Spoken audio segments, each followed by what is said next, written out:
full version of Pro Tools 11 as well. So if you have a look at the price of Pro Tools 11 and you have a look at what you can buy this for, it's a pretty good deal. It really is. The reason that we have a nice big booth this year for the 11, it's not a new product, it's a fairly mature product, but it's one we're still selling and one we still support, is that we've now got the standalone 11 rack editor window. Previously you had to boot up Pro Tools for that window to come up. Now obviously if you're just tweaking your settings, you don't want to necessarily boot up Pro Tools. So this is a nice little thing that our users were asking us for, so that's what we did. We released a little... there isn't any... oh yeah, we'll be doing some too. Cool. So what I want to show you is inside this 11 rack editor window, what we'll do is I'll just turn off the effects. There's great effects, and a lot of these effects come directly from Pro Tools. So you know, the same reverbs and delays that the biggest albums in the world gets mixed with, you've got inside your guitar effects box. But what we wanted to show is the guitar emulation, the amp and cabinet emulation. So I'll let Anders play for a little bit.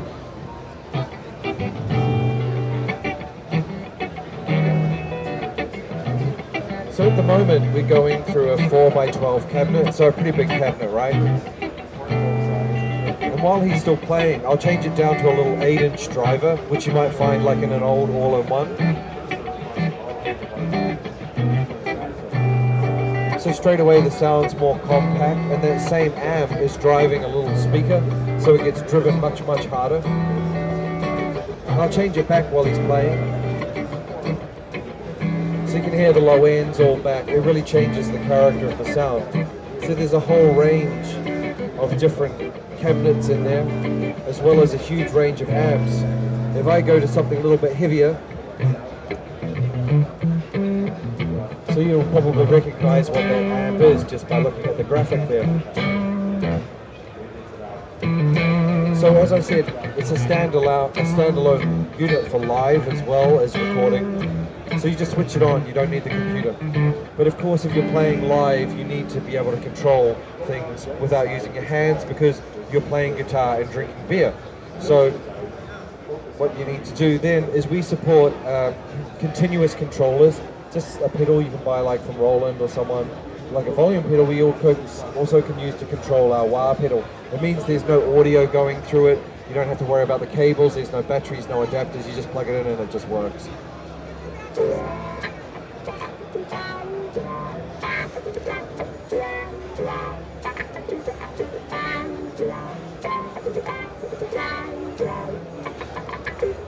So we could probably let Anders play on the wah all day long, it's always good fun.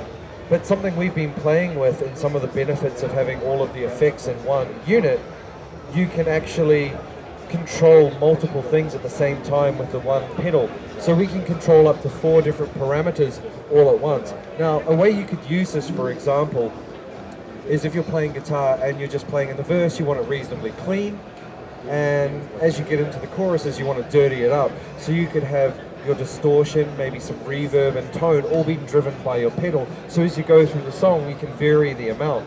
The way that Anders is using it today is another nice way. Electric guitar and probably even acoustic guitar, this would work really nice. Nice open chords sound great with lots of long delays, right? But the problem with the long delay is it gets messy.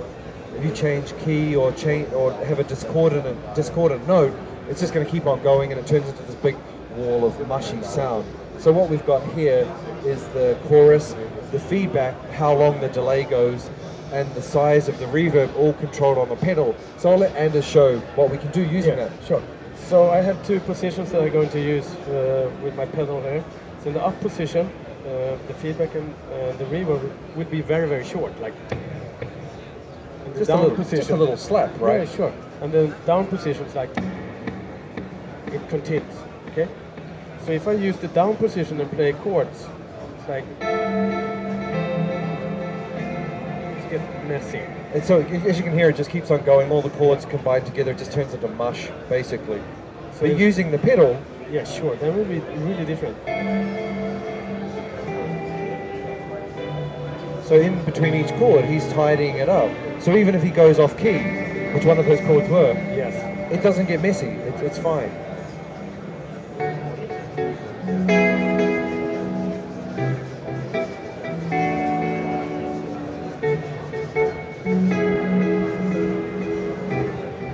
So when he wants to emphasize the chord, or kind of like making a pad, really, he can do that just on the pedal. Yeah, exactly.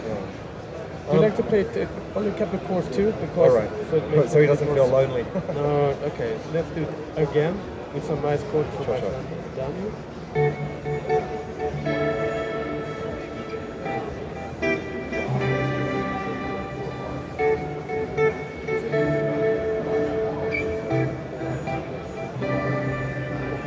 It's kind of nice. Cool, thank you. Yeah, it's all right, no problem. So